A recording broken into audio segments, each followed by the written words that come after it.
मित्रांनो, तुमचं पुन्हा एकदा GB स्टोरी टेलर या यूट्यूब चॅनलवर स्वागत आहे. आजच्या आपल्या गोष्टीचं नाव आहे आवस भाग दुसरा. लेखक के. पण गोष्ट सुरू करण्याआधी जर कोणी या कथेचा या अगोदरचा भाग पाहिला नसेल तर तो भाग पाहूनच हा भाग पाहण्यास सुरुवात करावी ही विनंती. चला तर मग अजिबात वेळ न घालवता गोष्टीला सुरुवात करूया.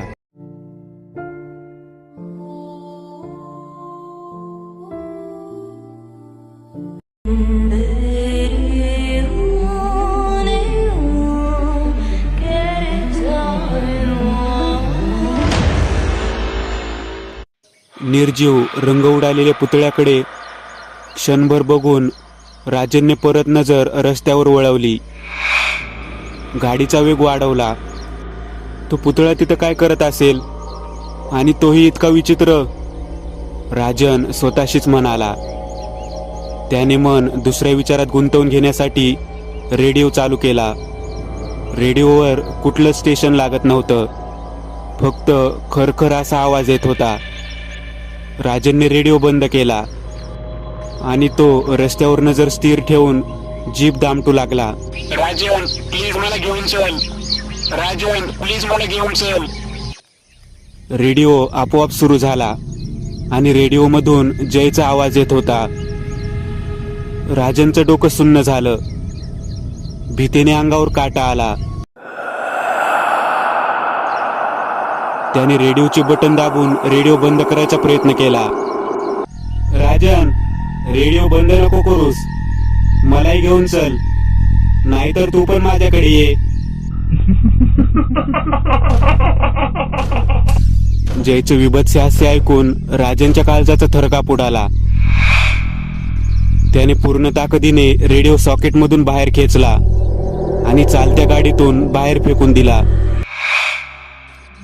तो त्याचं हृदय सावरतच होता. अजून 12 किमी अंतर बाकी होतं. दररोज हे अंतर तो 1 तासात कापायचा, पण आज 2 तास होऊन गेले तरी त्याचा प्रवास संपत नव्हता. रस्त्यावर दूरवर पुन्हा त्याला कोणीतरी रस्त्याच्या कडेला उभा असल्याचं जाणवू लागलं. त्याच्या हृदयाची धडधड वाढली. हाताला आलेला घाम शर्टाला पुसून त्याने स्टेअरिंग सांभाळत वेग वाढवला. जसजसा तो जवळ येऊ लागला तसं त्याला रस्त्याच्या कडेला कोण उभा आहे हे स्पष्ट दिसू लागलं. एक तरुण, नऊवारी साडी नेसलेली स्त्री हातात बाळ घेऊन उभी होती. कपाळावर मोठं कुंकू, कोणतेही हावभाव नसलेला चेहरा, डोक्यावरून पदर आणि नाकात विचित्र अशी नथ, केस मोकळे सोडलेले. तिला बघूनच राजनच्या अंगावरून भीतीची लहर धावली. राजनला जाणवलं हा पण सापळा आहे. त्याने तिच्याकडे नजर टाकली, पण गाडी न थांबवता तो तसाच पुढे निघून गेला. ती स्तब्ध शरीराने फक्त जीपला थांबवण्यासाठी हात दाखवत होती. राजन वेगाने गाडी पुढे घेऊन आला, पण पुढच्याच वळणावर त्याला परत कोणीतरी रस्त्याच्या कडेला उभे असल्याचं जाणवलं. त्याने हृदय सावरत गाडीचा वेग पुन्हा वाढवला. जसजसा तो त्या व्यक्तीच्या जवळून जाऊ लागला तसं त्याला ती व्यक्ती नीट दिसली आणि त्याची वाचाच बसली. कारण तीच स्त्री होती जी काही क्षणापूर्वी त्याला रस्त्याच्या कडेला दिसली होती. पण यावेळी ती जरा वेगळी वाटत होती.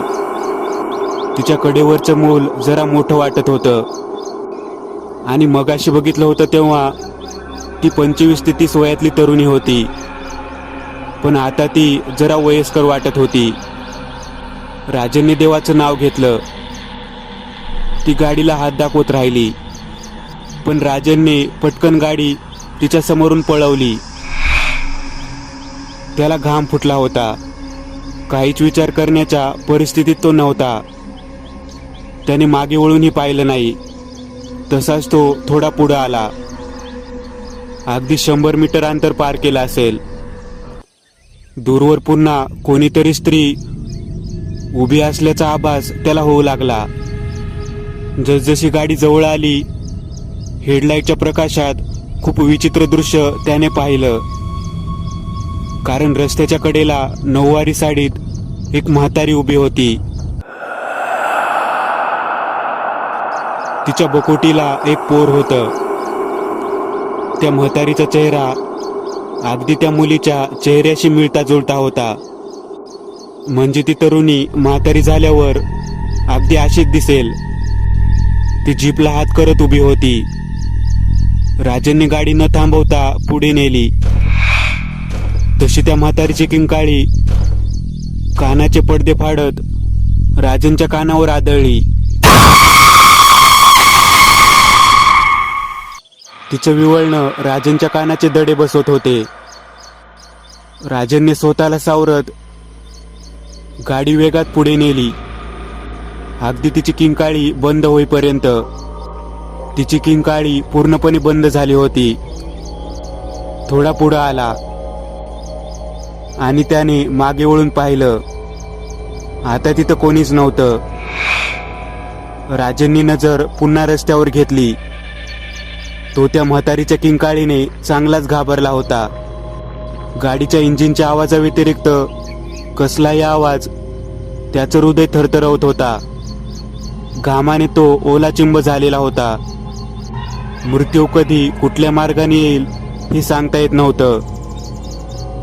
काही अंतर तसंच पार पडलं. रस्ता त्याच्या रोजच्या येण्या जाण्याचा होता. मैलाचा दगड आता त्याला 8 किलोमीटर बाकी असल्याचं सांगत होता. पुढे रस्त्यावर एक छोटंसं वळण होतं. त्याने गाडीचा वेग कमी करत ते वळण पार केलं.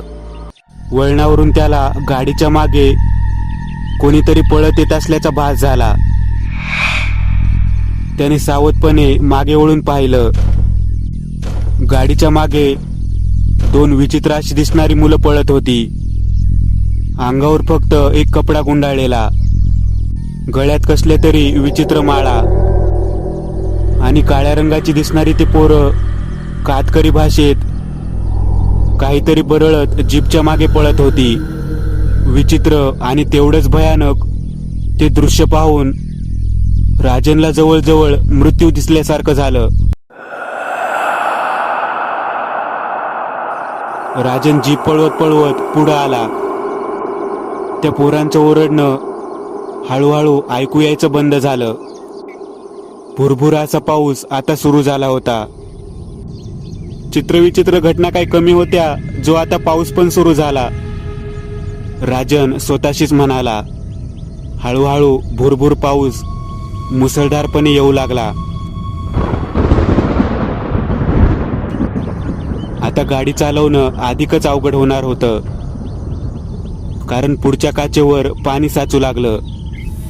वायपर चालू करून राजन शक्य तितक्या वेगाने गाडी चालवत होता. रस्त्याचा अंदाज येणं आता जरा कठीण होऊन गेलं होतं. आता समोर त्याला त्याच्या गावाची वेस दिसू लागली होती.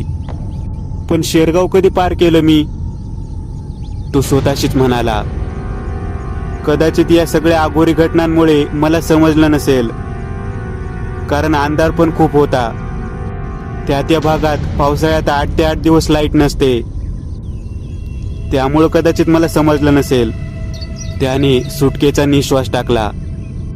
गावाची वेस बघून राजनच्या जीवात जीव आला. गेले 2-2.5 तास सुरू असलेलं दुष्टचक्र अखेर संपलं होतं.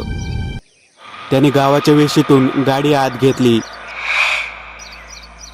सगळीकडे अंधारच अंधार होता. रॉकेलच्या लालटेनचे दिवे गावातल्या घरांच्या बाहेर टांगलेले होते. त्याचाच काय तो प्रकाश होता.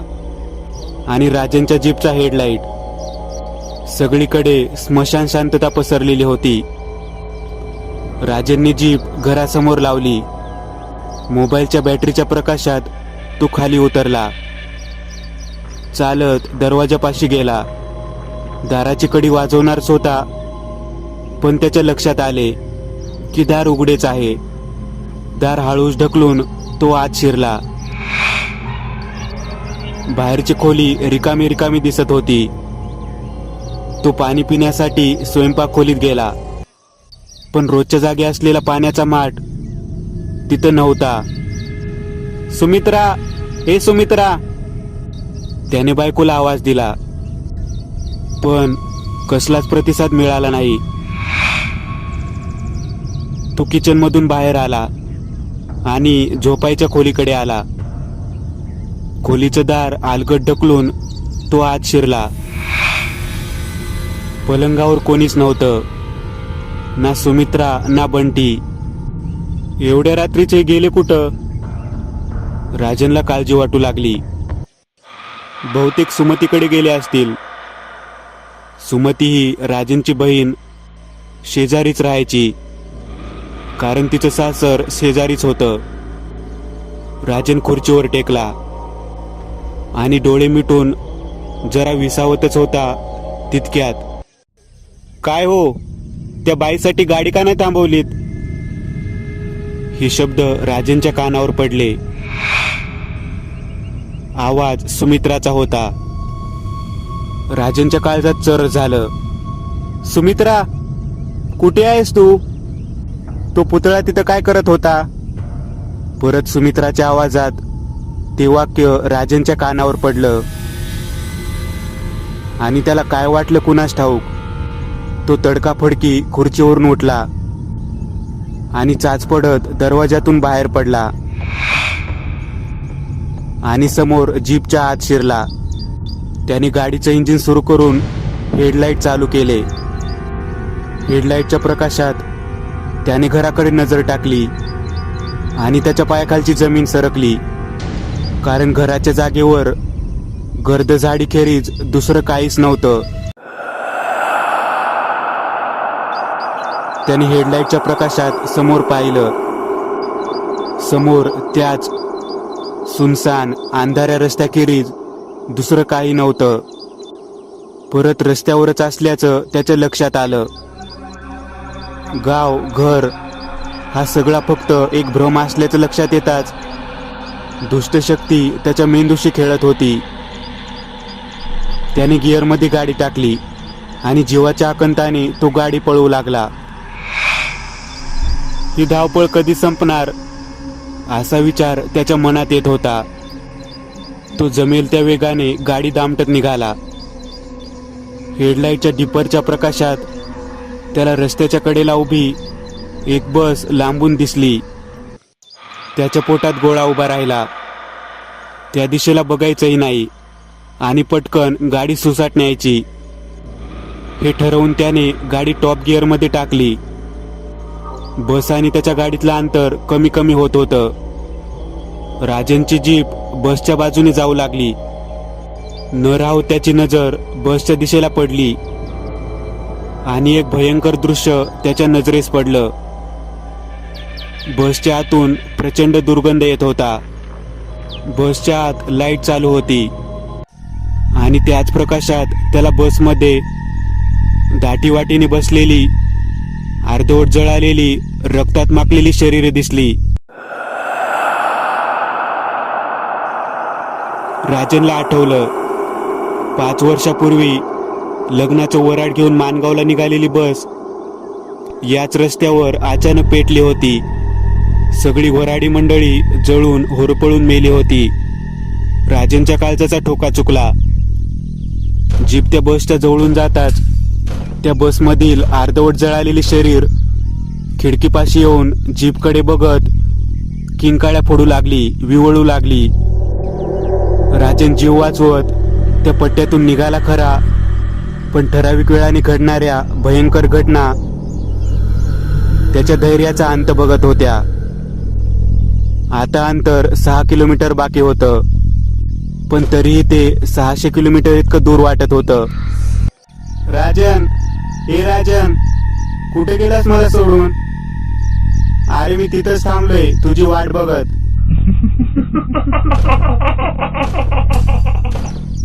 जयचा आवाज अचानक राजनच्या कानावर पडला आणि त्याच्या घशाला कोरडच पडली. हातपाय थरथरू लागले. त्याला तो रस्ता आणि तो प्रवास आता नको नको झाला होता. थोड्या वेळातच उरावडे गावाचं वळण दिसू लागलं. तिथं रस्ता अगदी 90 अंशात वळणारा होता गाव हे मुख्य रस्त्यापासून बरंच आत होतं. वळणाच्या भागात रस्ता गर्द झाडांनी वेढलेला होता. राजनने गाडीचा वेग थोडा कमी केला. वळण पार करून राजनने समोर पाहिलं. त्याच्या विचारशक्तीच्या पलीकडचं होतं ते, कारण त्याच्या उजव्या बाजूला पौंडचा एसटी स्टँड त्याला दिसत होता. आजूबाजूला झाडांच्या जागी एसटी स्टँडच्या आसपासच्या इमारती दिसत होत्या. जणू काही तो परत पौंड गावात आला होता. पण हे कसं शक्य आहे? मी तर उरावडे गावाजवळ आहे. मग मी परत पौंड एसटी स्टँडवर कसा? हा विचार मनात येतच होता. तितक्यात त्याला एसटी स्टँडच्या रस्त्याच्या कडेला उभा असलेला जय दिसला.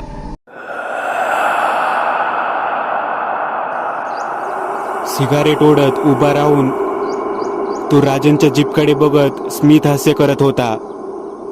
अगदी तोच क्षण राजन पुन्हा अनुभवत होता, ज्यावेळी त्याने जयला लिफ्ट देण्यासाठी गाडी थांबवली होती. त्याने घड्याळात बघितलं आणि त्याच्या डोळ्यांवर विश्वास बसला नाही. कारण घड्याळात जिथं काही क्षणापूर्वी 2:30 वाजले होते, तिथं आता परत रात्रीचे 12 वाजलेले दिसत होते. जय गाडीला हात करत होता. राजनने गाडी थांबवली नाही. जयकडे ओझरत बघत तो सरळ निघून गेला. त्याने थोडं पुढे येऊन मागे वळून बघितलं आणि त्याच्या विचारशक्तीला धक्का बसेल असं दृश्य दिसलं. कारण मागे एसटी स्टँड नसून फक्त गर्द झाडी आणि सुनसान रस्ता होता. जय पण आता तिथं नव्हता. राजनने पुन्हा समोर बघितलं. तो वेगाने गाडी पळत होता. आता थोडंच अंतर बाकी होतं. रस्ताही थोडा बरा होता. शेरगावची वेस समोर दिसत होती. तिथून 3 किलोमीटर पुढे वळणे गाव होतं. शेरगावची वेस ओलांडून राजन वळणे गावाच्या जवळ येऊन पोहोचला होता. समोर वळणे गाव दिसू लागलं होतं. गावाची वेस ओलांडून राजनला आता थोडा धीर आला होता. रात्रीचे 3 वाजले होते. आता आपण सुरक्षित आहोत हे त्याला कळून चुकलं. इतका वेळ जाणवणारी नकारात्मक ऊर्जा अचानक नाहीशी झाली होती. गावात प्रवेश केल्या केल्या उजवीकडे जाणाऱ्या कच्च्या रस्त्यावर वळून अर्धा किलोमीटर अंतरावर राजनचं घर होतं. तसं त्याने उजवीकडे गाडी वळवली. रस्त्याच्या कडेने चालत जाणारा एक म्हातारा त्याला दिसला. मागून येणाऱ्या गाडीचा आवाज म्हाताऱ्याने ऐकला आणि त्याने थांबून गाडीला हात दाखवला.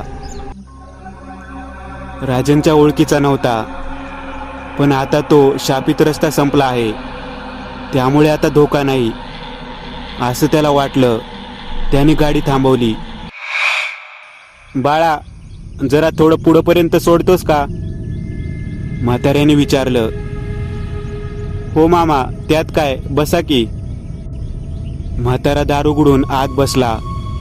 राजनने गाडी गिअरमध्ये टाकली. एवढ्या रात्रीचा कुठून येतोयस बाळा? तुला माहित नाही का आज अवस आहे? त्यात पौड शेरगाव रस्त्याबद्दल ऐकलं नाहीस का तू? म्हातारा म्हणाला. काय सांगू मामा, वडील इस्पितळात होते, तिथून निघायला उशीर झाला असं म्हणत पूर्ण प्रवासाचं वर्णन करून त्याला सांगितलं. बापरे, देवाची कृपाच म्हणून वाचलास बाबा. लय बेकार आहे तो रस्ता. पण ती बाई कोण असेल जी कडेवर पोराला घेऊन उभी होती? ती शेरगावच्या पाटलाची सून ओली बाळांतीन होती.